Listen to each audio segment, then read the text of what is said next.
नमस्कार प्यारे बच्चों, स्वागत है आपके अपने YouTube चैनल जगबो 2.0 में। और आज हम लोग इस वीडियो के माध्यम से देखेंगे क्लास 12th का जो ज्योग्राफी का एग्जाम होने वाला है उसका हम लोग VVI क्वेश्चन को देखेंगे, जो डायरेक्ट आप लोगों की क्वेश्चन एग्जाम में देखने को मिलेगा। तो आशा है आप लोगों को वीडियो पसंद आएगा। अगर आप लोगों को वीडियो पसंद आएगा तो वीडियो को लाइक करके जाइएगा। साथ में चैनल पर पहली बार विजिट किए हैं तो चैनल को सब्सक्राइब करके बेल आइकन को प्रेस कर लीजिएगा। तो चलिए देखते हैं। तो सबसे पहले हम लोग ऑब्जेक्टिव क्वेश्चन देख चुके हैं। आज हम लोग इस वीडियो के माध्यम से सब्जेक्टिव क्वेश्चन को देखेंगे। अगर आप लोग ऑब्जेक्टिव क्वेश्चन नहीं देखे हैं तो उसे सबसे पहले जाकर आप लोग देख लें, उसके बाद नेक्स्ट वीडियो में फिर आप लोग सब्जेक्टिव क्वेश्चन को देखेंगे। तो आज हम लोग इस वीडियो के माध्यम से सब्जेक्टिव क्वेश्चन देखेंगे। तो आप लोग देख सकते हैं कि आप लोगों का यहाँ कुल 23 क्वेश्चन है सब्जेक्टिव क्वेश्चन, जिसमें आप लोगों को जो है सो टोटल इस तरह करके आप लोगों का क्वेश्चन रहेगा। तो सबसे पहले यहाँ पे जो आप लोगों का क्वेश्चन नंबर 1 से जो शुरुआत होता है सो आप लोग देख सकते हैं, मानव भूगोल को परिभाषित कीजिए। तो ये सारा क्वेश्चन का आंसर हम लोग देखेंगे और बहुत शॉर्ट फॉर्म में देखेंगे। आप लोगों को बिल्कुल एग्जाम में ऐसा ही लिख के आना है और आप लोगों को फुल मार्क्स मिलेगा। तो आप लोग थोड़ा सा क्या कीजिएगा, इसको आप लोग अच्छे से लिखिएगा। अगर आप लोगों को दिक्कत है तो इसका स्क्रीनशॉट ले लीजिएगा, और नहीं तो इसका पीडीएफ और पीडीएफ जो है सो इसका व्हाट्सएप चैनल और टेलीग्राम चैनल में अपलोड कर देंगे, वहाँ से जाके आप लोग देख लीजिएगा। चूँकि आपको बता दें, इस चैनल के माध्यम से क्लास 8 से लेकर 12 तक का संपूर्ण तैयारी करवाया जाता है बिल्कुल निःशुल्क। वो भी आप लोगों का पीडीएफ वगैरह भी आप लोगों को टेलीग्राम पर व्हाट्सएप चैनल पर प्रोवाइड करवा दिया जाता है बिल्कुल निःशुल्क। साथ ही आप लोगों को पता होना चाहिए कि आगे आप लोगों का जो एंट्रेंस एग्जाम वगैरह होता है उसका भी जानकारी आप लोगों को सबसे पहले इस चैनल के माध्यम से दिया जाता है। तो सबसे पहले आप लोग देख सकते हैं यहाँ पे जो आप लोगों का क्वेश्चन है, यहाँ पे मानव भूगोल को परिभाषित कीजिए। उसके बाद मानव विकास के 3 बुनियादी आयाम कौन कौन से हैं।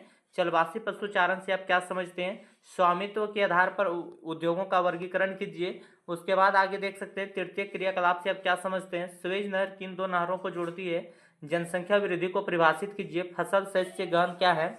उसके बाद आप लोग देख सकते हैं आगे और इसमें क्या दिया है। तो इसमें आगे दिया है, भारत के पूर्वी तट पर स्थित किन्हीं 4 पत्तनों के नाम लिखें। उसके बाद नेक्स्ट है क्वेश्चन नंबर 10 में है, प्रवास के प्रतिकर्ष और अपकर्ष कारक में अंतर बताइए। उच्च प्रौद्योगिकी उद्योग का वर्णन करें। भारत में पाइपलाइन परिवहन के 5 लाभ बताइए। तो ये सभी क्वेश्चन का आंसर पहले हम लोग देख लेते हैं, टोटल 12 क्वेश्चन का। उसके बाद बाकी जो क्वेश्चन है उसका आंसर हम लोग देखेंगे। तो सबसे पहला जो क्वेश्चन था आप लोगों का, आप लोग देखे होंगे वहाँ पे जहाँ भी दिखाए हैं, हम स्क्रीनशॉट ले लीजिएगा। तो उसमें आप लोगों का पहला क्वेश्चन था, मानव भूगोल को परिभाषित कीजिए। क्या है मानव भूगोल, उसके बारे में थोड़ा सा समझिए। मानव भूगोल भूगोल की वह शाखा है जिसमें मानव और उसके प्राकृतिक वातावरण के बीच के संबंधों का अध्ययन किया जाता है। यह बताता है कि मानव ने अपने पर्यावरण के साथ कैसे तालमेल बिठाया है और उसे कैसे संशोधित किया है। तो ये जो है सो आगे देख सकते हैं आप लोग, क्या है यहाँ पे, मानव विकास के 3 बुनियादी आयाम कौन कौन से। तो मानव विकास के 3 बुनियादी आयाम है, लंबा और स्वस्थ जीवन। उसके बाद आप लोग देख सकते हैं, तो लंबा और स्वस्थ जीवन में थोड़ा सा लिख सकते हैं, यह जीवन प्रत्याशा और स्वास्थ्य सुविधाओं को दर्शाता है। आगे है ज्ञान तक पहुंच। उसके बाद यह शिक्षा के स्तर और साक्षरता दर को जो है सो दर्शाता है। उसके बाद आगे आप लोग देख सकते हैं, इसमें क्या है, तीसरा पॉइंट में आप लोग लिख सकते हैं, एक सभ्य जीवन स्तर। यह प्रति व्यक्ति आय और क्रय शक्ति को जो है सो दर्शाता है। नेक्स्ट हम लोग बात करेंगे क्वेश्चन नंबर 3 में। क्वेश्चन नंबर 3 में देख सकते हैं आप लोग, चलवासी पशुचारण से आप क्या समझते हैं। तो चलवासी पशुचारण देखिए इसमें क्या है। तो इसमें देख पा रहे होंगे, चलवासी पशुचारण एक प्रकार की पशुपालन प्रणाली है जिसमें चरवाहे अपने पशुओं के साथ भोजन और पानी की तलाश में एक स्थान से दूसरे स्थान पर घूमते रहते हैं।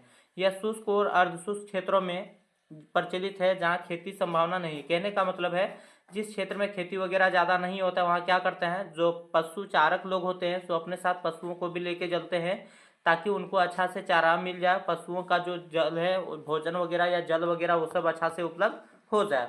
उसके बाद आगे क्वेश्चन नंबर 4 में था, स्वामित्व के आधार पर उद्योगों का वर्गीकरण। स्वामित्व मतलब मालिक कौन होगा। तो किसी भी उद्योग का मालिक कौन होगा, इसके आधार पर देख सकते हैं, स्वामित्व के आधार पर उद्योगों को मुख्य रूप से 3 श्रेणी में बांटा जाता है। सार्वजनिक क्षेत्र के उद्योग, इनका स्वामित्व और प्रबंधन सरकार के पास होता है सार्वजनिक क्षेत्र वालों में। जैसे भेल, जो आप लोग देखे होंगे, जो बहुत बड़ा कंपनी है भेल, उसका जो है सो सार्वजनिक जो संचालन है सो कौन है, तो आप लोग को पता होना चाहिए कि सरकार है, तो उसको वो लोग बोलेंगे सार्वजनिक क्षेत्र के उद्योग। उसके बाद निजी क्षेत्र के उद्योग है, इनका स्वामित्व और प्रबंधन किसी व्यक्ति या निजी कंपनी के पास होता है। जैसे टाटा के पास जो है सो टाटा समूह का जो व्यक्ति है उसके पास है। उसके बाद आके आप लोग देख सकते हैं, तो सबसे पहले हम लोग क्या देखें, तो सबसे पहले हम लोग देखें सार्वजनिक क्षेत्र के उद्योग। निजी क्षेत्र के उद्योग और एक होता है संयुक्त क्षेत्र के उद्योग।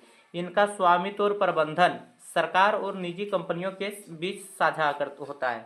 उसके बाद आगे आप लोग देख सकते हैं इसमें क्या दिया गया है, क्वेश्चन नंबर 5 में पूछा गया है तृतीय क्रियाकलाप से आप क्या समझते हैं। जैसे कि आप लोगों को पता होना चाहिए कि क्रियाकलाप जो है सो मुख्य रूप से 3 प्रकार का होता है, प्राथमिक क्षेत्रक, द्वितीय क्षेत्रक और तृतीय क्षेत्रक। तो प्राथमिक क्षेत्रक में जैसे क्या आ जाएगा, कृषि वगैरह आ जाएगा। द्वितीय क्षेत्रक में जैसे उद्योग वगैरह, और तृतीय क्षेत्र में क्या आएगा, सेवा वगैरह। तो जो सेवा क्षेत्र है जिसे तृतीय क्षेत्र कहा जाता है, उसी के बारे में आप लोगों को पूछा गया है। तृतीय क्रियाकलाप वे सेवा आधारित गतिविधियां हैं जो प्राथमिक जैसे कृषि और द्वितीयक जैसे विनिर्माण क्षेत्रों को सहायता प्रदान करती है। इसमें सेवाएं शामिल है जैसे परिवहन, संचार, बैंकिंग, शिक्षा, स्वास्थ्य और व्यापार।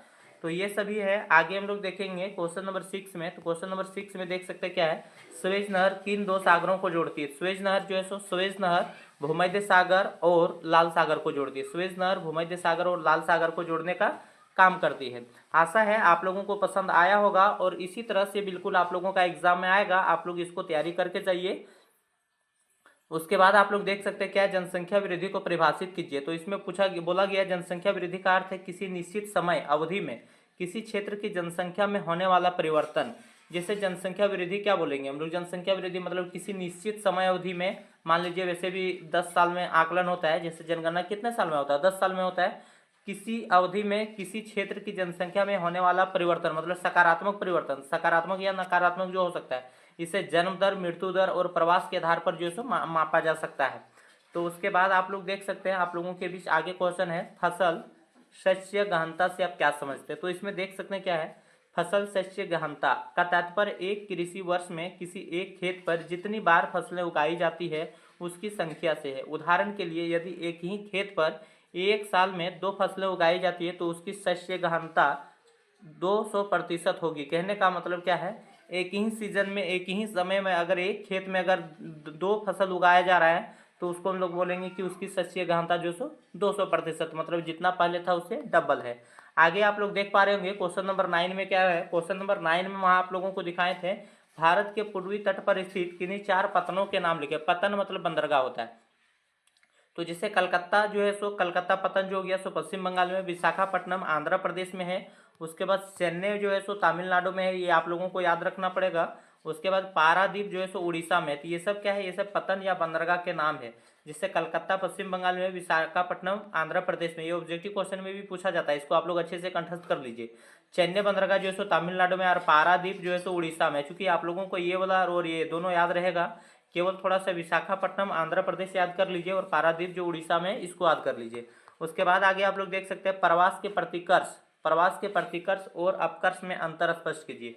तो क्या होता है प्रतिकर्ष और क्या होता है अपकर्ष, उसके बारे में थोड़ा सा जानना है। सबसे पहले हम लोग प्रवास समझते हैं। तो प्रवास हम लोग बोलते हैं कि किसको है, जब लोग एक स्थान से दूसरे स्थान जाते हैं तो उसी को हम लोग प्रवास बोलते हैं।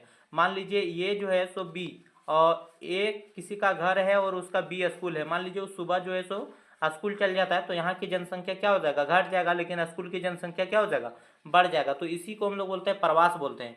तो इसमें 2 तरह का देखने को मिलता है, एक होता है प्रवास के प्रतिकर्ष और एक होता है अपकर्ष कारक, लोगों को एक स्थान से दूसरे स्थान पर जाने के लिए प्रेरित करते हैं। तो सबसे पहले इसके बारे में हम लोग अंतर समझ लेते हैं कि क्या है प्रतिकर्ष कारक, अपकर्ष कारक। तो प्रतिकर्ष कारक ये वे कारक हैं जो लोगों को अपना स्थान छोड़ने पर मजबूर करते हैं।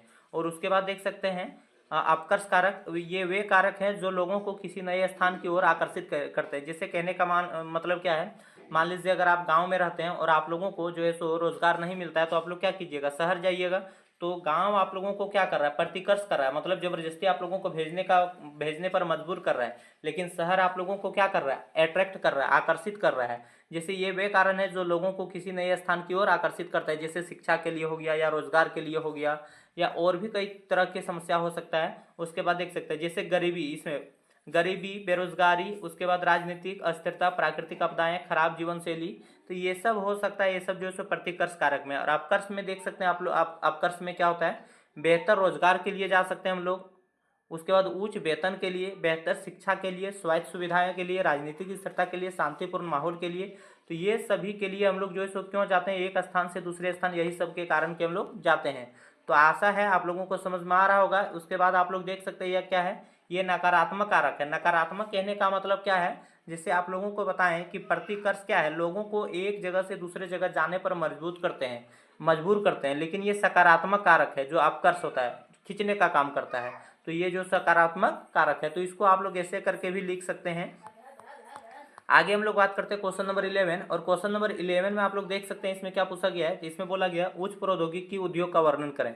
क्या होता है उच्च प्रौद्योगिकी उद्योग? उच्च प्रौद्योगिकी उद्योग उन उद्योगों को कहते हैं जो गहन शोध और विकास पर आधारित होता है। मतलब गहन शोध और विकास पर आधारित होता है, उसको हम लोग बोलते हैं उच्च प्रौद्योगिकी।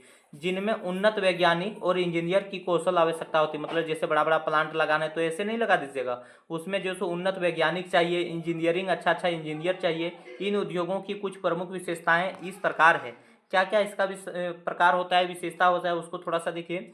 शोध और विकास, ये उद्योग नई तकनीकों और उत्पादों के विकास के लिए भारी निवेश करता है। जब आप लोग ऐसा उद्योग लगाते हैं तो उसके लिए बहुत ज़्यादा इन्वेस्टमेंट की जरूरत होता है। विशेषज्ञ श्रमिक, इसमें पेशेवर श्रमिकों जैसे इंजीनियरों, वैज्ञानिकों और तकनीकी विशेषज्ञों की संख्या अधिक होती है। उसके बाद आप लोग देख सकते हैं इसका जो उदाहरण है तो उसमें क्या है, तो इसमें उदाहरण में आप लोग देख सकते हैं, सॉरी, उत्पादन में एक और कारक उत्पादन। ये उद्योग ऐसे उत्पाद बनाते हैं जिनमें उच्च प्रौद्योगिकी होती है, जैसे रोबोटिक्स, बायोटेक्नोलॉजी, सेमीकंडक्टर और कंप्यूटर सॉफ्टवेयर। तो ये सब जो बनाता है, इसमें देखिए बिना इंजीनियर का काम ये सब नहीं हो सकता है। जानकारी होना चाहिए सब काम के लिए, साथ ही इन्वेस्टमेंट जो है सो बहुत ज़्यादा लगता है। उसके बाद आप लोग देख सकते हैं स्थान। ये उद्योग अक्सर टेक्नोपोलिस नामक तकनीकी केंद्रों में स्थित होते हैं, जैसे अमेरिका का सिलिकॉन वैली और भारत का बेंगलुरु। जैसे भारत का बेंगलुरु जो है सो भारत में क्या होता है, बहुत छोटा छोटा सूक्ष्म चीज जैसे कंप्यूटर वगैरह बहुत ज़्यादा अधिक मात्रा में बनाया जाता है। रोबोटिक्स वगैरह भी वहाँ पे निर्माण किया जाता है। उसके बाद आप लोग देख सकते हैं क्वेश्चन नंबर 12 में जो है यहाँ पे भारत में पाइपलाइन परिवहन के 5 लाभ बताइए। भारत में जो है सो परिवहन पाइपलाइन के 5 उदाहरण बताने बोला है, या 5 लाभ। पाइपलाइन परिवहन का उपयोग भारत में तरल पदार्थ और गैस जैसे पानी, पेट्रोलियम और प्राकृतिक गैस को एक स्थान से दूसरे स्थान तक ले जाने के लिए किया जाता है। इसके 5 प्रमुख लाभ है। तो इसका क्या क्या 5 प्रमुख लाभ है उसको आप लोग देख सकते हैं। कम लागत, सबसे पहले कम लागत। एक बार पाइपलाइन बिछाने के बाद इसके संचालन की लागत बहुत कम होगी। अगर एक बार पाइपलाइन बिछ गया तो उसका संचालन की लागत बहुत कम होना चाहिए, ये होना चाहिए, लाभ है इसका। उसके बाद आप लोग देख सकते हैं ऊर्जा कुशल। यह परिवहन का एक ऊर्जा कुशल साधन है, क्योंकि इसमें बहुत कम ऊर्जा की खपत होती है। जो गैस पाइपलाइन होता है उसमें बहुत ज़्यादा ऊर्जा की खपत नहीं होती है। उसके बाद सुरक्षा, यह एक सुरक्षित साधन है क्योंकि इसमें दुर्घटनाओं को जोखिम कम होता है। दुर्घटनाओं का जो है सो दुर्घटनाओं का जोखिम कम होता है, कहने का मतलब इसमें दुर्घटना होने की संभावना ज़्यादा नहीं होता है। उसके बाद लगातार आपूर्ति, यह बिना किसी रुकावट के लगातार तरल पदार्थ और गैस की आपूर्ति सुनिश्चित करता है। किसी तरह का रुकावट कोई नहीं आता है अगर एक बार सेट हो गया तो। और इसमें लागत भी बहुत कम आता है, एक बार अगर आप इन्वेस्ट कर दिए उसके बाद चलते रहेगा। विभिन्न इलाकों में उपयोगी, इसका उपयोग दुर्गम इलाकों जैसे पहाड़ी, पानी के नीचे में भी किया जा सकता है, जहाँ अन्य परिवहन साधन मुश्किल होते हैं। उसके बाद आगे आप लोग देख सकते हैं, आप लोगों के बीच अब क्वेश्चन नंबर 13 से आता है। तो क्वेश्चन नंबर 13 से आप लोग देख सकते हैं। तो क्वेश्चन नंबर 13 में जो आप लोगों का है, अंतर्राष्ट्रीय व्यापार की आवश्यकता क्यों है, भारत के जनसंख्या वितरण का प्रारूप करें, भारत की पल्ली और परिक्षिप्त ग्रामीण बस्तियों में क्या अंतर है उसके बारे में बताना है। उसके बाद आगे आप लोग देख पा रहे होंगे यहाँ पे है भूतापीय ऊर्जा किसे कहते हैं, इसका क्या महत्व है। भारत में सड़क तथा रेल परिवहन एक दूसरे के पूरक हैं, स्पष्ट करें। उसके बाद आगे आप लोग देख सकते हैं इसमें क्या है, आगे क्वेश्चन नंबर 18वां है। तो क्वेश्चन नंबर 18 पहले हम लोग क्वेश्चन नंबर 17 तक देख लेते हैं, उसके बाद क्वेश्चन नंबर 18 पढ़ेंगे। तो आप लोग देख सकते हैं कि क्वेश्चन नंबर 12 हमने देख चुका था, अब हम लोग क्वेश्चन नंबर 13 देखेंगे। तो क्वेश्चन नंबर 13 में देखिए इसमें क्या दिया गया है। तो क्वेश्चन नंबर 13 में यहाँ बोला गया अंतर्राष्ट्रीय व्यापार की आवश्यकता क्यों होती है। जो अंतर्राष्ट्रीय व्यापार कहने का मतलब एक देश से दूसरे देश में जो व्यापार होता है उसकी आवश्यकता क्यों होती है। तो आप लोग देख पा रहे होंगे, आपको लोग इसका आंसर ऐसे लिखिएगा। देखिए थोड़ा सा नंबर ज़्यादा मिलेगा तो अच्छा से तो लिखना ही पड़ेगा। अंतर्राष्ट्रीय व्यापार की आवश्यकता कई कारणों से होती है। हर देश के पास सभी संसाधन पर्याप्त मात्रा में नहीं होते हैं। अंतर्राष्ट्रीय व्यापार के माध्यम से देश उन वस्तुओं का आयात कर सकते हैं, आयात मतलब मंगाना, जब हम लोग दूसरे देश से कोई भी सामान को मंगाते हैं तो उसको आयात कहते हैं, जिनकी उन्हें कमी है, और उन वस्तुओं का निर्यात कर सकते हैं जिनका उनके पास अतिरिक्त उत्पादन, कहने का मतलब जो हम लोगों का जरूरत का चीज़ है उसको हम लोग आयात मतलब मंगा सकते हैं, और जो हम लोगों के पास ज़्यादा है उसको हम लोग निर्यात कर सकते हैं, भेज सकते हैं। जिनका उनके पास अतिरिक्त उत्पादन है या देश को या देशों को विशिष्ट वस्तुओं के उत्पादन में से विशेषज्ञता हासिल करने में भी मदद करता है। उसके बाद यहाँ पे आप लोग देख सकते हैं इसमें क्या है, इसमें यह घरेलू, जिसमें वैश्विक स्तर पर कुल उत्पादन और दक्षता में वृद्धि होती है। यह घरेलू बाजारों से परे अपने उत्पादन के लिए नए बाजार प्रदान करता है, जिससे बड़े पैमाने पर उत्पादन और आर्थिक वृद्धि को जो है सो बढ़ावा मिलता है। उसके बाद आप लोग देख सकते हैं क्वेश्चन नंबर 14 में क्या है, तो क्वेश्चन नंबर 14 में है यहाँ पे, भारत के जनसंख्या वितरण प्रारूप का वर्णन करें। भारत में जनसंख्या वितरण बहुत असमान है। यह मुख्य रूप से दो प्रमुख क्षेत्रों में केंद्रित है। तो कौन कौन सा केंद्रों में संगीत है, इसमें देख सकते हैं घनी आबादी वाले क्षेत्र। तो इसमें उत्तरी मैदान, उत्तरी मैदान कहने का मतलब उत्तरी मैदान, मैदान से ही आप लोगों को पता चल रहा होगा कि यहाँ घनी आबादी वाला है, जैसे गंगा यमुना मैदान, तटीय मैदान और कुछ शहरी औद्योगिक क्षेत्र। इन क्षेत्रों में उपजाऊ मिट्टी, पर्याप्त पानी की उपलब्धता और बेहतर जलवायु के कारण कृषि और आर्थिक गतिविधियां अधिक होती है। उसके बाद आप लोग थोड़ा सा यहाँ पे देख सकते हैं, इसी में हम लोग लिख सकते हैं कम आबादी वाले क्षेत्र। एक अधिक आबादी वाला क्षेत्र होता है, एक कम आबादी वाला क्षेत्र। तो अधिक आबादी वाला क्षेत्र कहाँ पे होगा, जहाँ पे कृषि वगैरह अच्छा से हो जाएगा, लोगों को जहाँ पे रोजगार वगैरह आसानी से मिल जाएगा, वहाँ पे सघन जनसंख्या होता है। विरल जनसंख्या जैसे देख सकते हैं हिमालय क्षेत्र, शुष्क रेगिस्तानी, शुष्क रेगिस्तान मतलब वहाँ पे खेती वगैरह बिल्कुल नहीं होता है। और हिमालय क्षेत्र तो बर्फ से ढका है, तो वहाँ भी खेती वगैरह होने की संभावना बहुत कम रहता है। और पूर्वोत्तर भारत के पहाड़ी और वन क्षेत्र, इन क्षेत्रों में कठिन स्थलाकृति, कठोर जलवायु और सीमित संसाधनों के कारण कम आबादी है। उसके बाद आप लोग देख सकते हैं यहाँ पे थोड़ा सा है आगे क्वेश्चन में आप लोगों का क्वेश्चन नंबर 15 में है, इसमें भारत की पल्ली और परिक्षिप्त ग्रामीण बस्तियों में क्या अंतर है। तो ये पल्ली और परिक्षिप्त बस्ती जो है, सो ये क्वेश्चन आप लोगों को अगला साल नहीं, उससे अगला साल जो एग्जाम हुआ था उसमें भी पूछा था, तो इसलिए आप लोगों का ये एग्जाम की दृष्टि से काफी इंपॉर्टेंट हो जाता है। पल्ली और परिक्षिप्त ग्रामीण बस्तियां, भारत में ग्रामीण बस्तियों के दो अलग अलग प्रकार है। भारत में जो ग्रामीण बस्ती है उसके दो अलग अलग प्रकार है। तो उसमें आप लोग देख सकते हैं पल्ली बस्तियां, तो पल्ली बस्तियां, इन बस्तियों में मुख्य गांव के अलावा कई छोटे इकाइयां होती है, जिन्हें स्थानीय रूप से पल्ली, पाना, ढानी कहा जाता है। ये इकाइयां एक दूसरे से भौतिक रूप से अलग होती है, लेकिन उनका एक ही नाम होता है। ये सब जो सब भौतिक रूप से भले अलग हो सकता है, पल्ली हो गया, पाना हो गया, ढानी हो गया, लेकिन ये सब का रूप जो है सो एक ही है। उसके बाद आगे आप लोग देख सकते हैं इसमें क्या है, तो इसमें आगे है परिक्षिप्त बस्तियां। इन बस्तियों में मकान बिखरे हुए होते हैं और दूर दूर स्थित होते हैं। ये आमतौर पहाड़ी क्षेत्रों में, घने जंगलों या दूर दराज के कृषि क्षेत्रों में पाए जाते हैं, जहां रहने के लिए समतल और पर्याप्त जमीन नहीं होती है। तो ये सब समस्या वहां पे देखने को मिलता है। परिक्षिप्त में देख सकते हैं क्या है, इन बस्तियों में मकान बिखरे हुए होते हैं। मकान बिखरे हुए, एक मकान यहाँ पे है, फिर एक मकान दूर में है, होते हैं, दूर दूर स्थित होते हैं। ये आमतौर पहाड़ी क्षेत्रों में, घने जंगलों, पहाड़ी क्षेत्रों में आप लोग देखिएगा मकान बहुत ज्यादा नजदीक में नहीं होता है। एक मकान यहाँ है तो एक मकान यहाँ, एक मकान यहाँ, इस तरह बहुत दूर दूर में रहता है। घने जंगलों या दूर दराज के कृषि क्षेत्रों में पाए जाते हैं, जहाँ रहने के लिए समतल और पर्याप्त जमीन नहीं है, और समतल जमीन वगैरह नहीं है तो वहां पे वैसा नहीं होता है। उसके बाद आगे आप लोग देख सकते हैं भूतापीय ऊर्जा किसे कहते हैं, इसका क्या महत्व है। भूतापीय ऊर्जा वह ऊर्जा जो पृथ्वी की आंतरिक गर्मी से प्राप्त होती है। पृथ्वी की जो आंतरिक गर्मी से जो ऊर्जा प्राप्त होती है उसको हम लोग क्या बोलते हैं, भूतापीय ऊर्जा। उसके बाद इस ऊर्जा का उपयोग बिजली बनाने के लिए किया जाता है। इस ऊर्जा का उपयोग जो क्यों किया जाता है, बिजली बनाने के लिए। और इसका क्या महत्व है सो थोड़ा सा देख लीजिए। तो इसका महत्व जैसे कि आप लोग देख सकते हैं, यह एक नवीकरणीय ऊर्जा है। नवीकरणीय ऊर्जा हम लोग किसको बोलते हैं, वैसा ऊर्जा जिसका मनुष्य हम बार बार प्रयोग करेंगे फिर भी समाप्त नहीं होगा, इसको हम लोग सतत ऊर्जा कहते हैं। यह 24 घंटे उपलब्ध रहती है, जबकि सौर ऊर्जा और पवन ऊर्जा मौसम पर निर्भर करता है। जिससे सौर ऊर्जा आप लोगों का कब रहेगा, सौर ऊर्जा कब रहेगा, जब सूर्य का धूप रहेगा। और भूतापीय ऊर्जा लेकिन हमेशा रहेगा। और पवन ऊर्जा कब रहेगा, जब हवा वगैरह चलेगा। लेकिन भूतापीय ऊर्जा ऐसा नहीं है, भूतापीय ऊर्जा जो है सो हमेशा रहता है। उसके बाद यह पर्यावरण के लिए स्वच्छ है, क्योंकि इसमें ग्रीन हाउस गैसों का उत्सर्जन जो है सो बहुत कम होता है। उसके बाद आप लोग देख सकते हैं क्वेश्चन नंबर 17। क्वेश्चन नंबर 17 में थोड़ा सा यहाँ पे देख सकते हैं क्या है, भारत में सड़क तथा रेल परिवहन एक दूसरे के पूरक है, स्पष्ट कीजिए। भारत में जो सड़क परिवहन तथा रेल परिवहन है एक दूसरे के पूरक है, स्पष्ट कीजिए।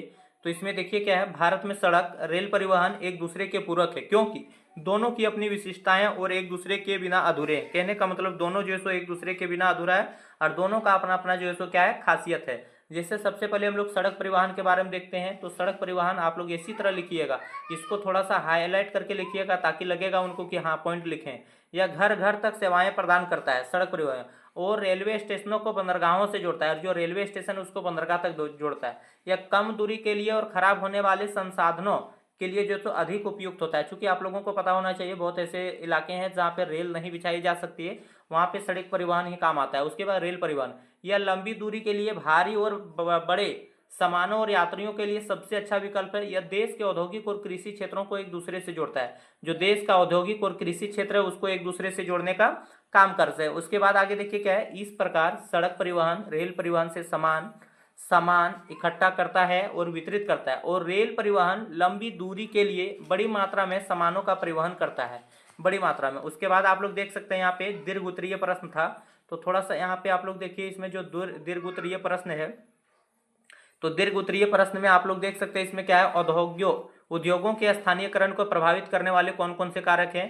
आप उदारीकरण, निजीकरण और वैश्वीकरण से आप क्या समझते हैं, उन्हें भारत के औद्योगिक विकास में किस प्रकार योगदान होता है, भू निम्नीकरण को कम करने के सुझाव अपनाइए या बताइए क्या है सो। उसके बाद इसमें आप लोग देख सकते हैं क्या है, सेवा सेक्टर में पर्यटन के महत्व को स्पष्ट कीजिए तथा पर्यटन को प्रभावित करने वाले प्रमुख जो कारक है उसको स्पष्ट कीजिए। तो ये जो क्वेश्चन है सो थोड़ा सा स्पीड में पढ़ दे रहे हैं, बाकी वहाँ भी बताएंगे, उस टाइम तो पढ़ेंगे ही। भारत में परिवहन के प्रमुख साधन कौन कौन से हैं, इनके विकास को प्रभावित करने वाले कारक की विवेचना करें। तो इसमें हम लोग देख लिए, इसमें भारत में परिवहन के प्रमुख साधन कौन कौन से, इनके विकास को प्रभावित करने वाले कारक की विवेचना करें। उसके बाद देखिए आगे क्या है, दिए गए विश्व के चित्र पर निम्नलिखित जगहों को, ये आप लोगों को पता होना चाहिए कि जियोग्राफी में एक मानचित्र देता है, उसके बारे में भी है, तो वो भी हम लोग देखेंगे। तो सबसे पहले हम लोग क्वेश्चन नंबर जो है सो 22 से हम लोग देख लेते हैं 22 तक। तो उसमें देख सकते हैं आप लोग क्वेश्चन नंबर 18 से शुरू होता है, दीर्घ उत्तरीय प्रश्न। दीर्घ है तो आप लोग पता होना चाहिए कि थोड़ा सा बड़ा आंसर लिखना है, क्योंकि आप लोगों को यहाँ पे ज्यादा नंबर मिलता है।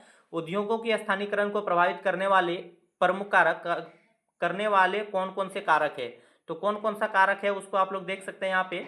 तो थोड़ा सा इसमें ध्यान दीजिए, यहाँ पे देखिए क्या है, उद्योगों के स्थानीयकरण को प्रभावित करने वाले प्रमुख कारक इस प्रकार है या निम्न है, इसको आप लोग जरूर लिखिएगा। उसके बाद आप लोगों को यहाँ पॉइंट बना के लिखना है।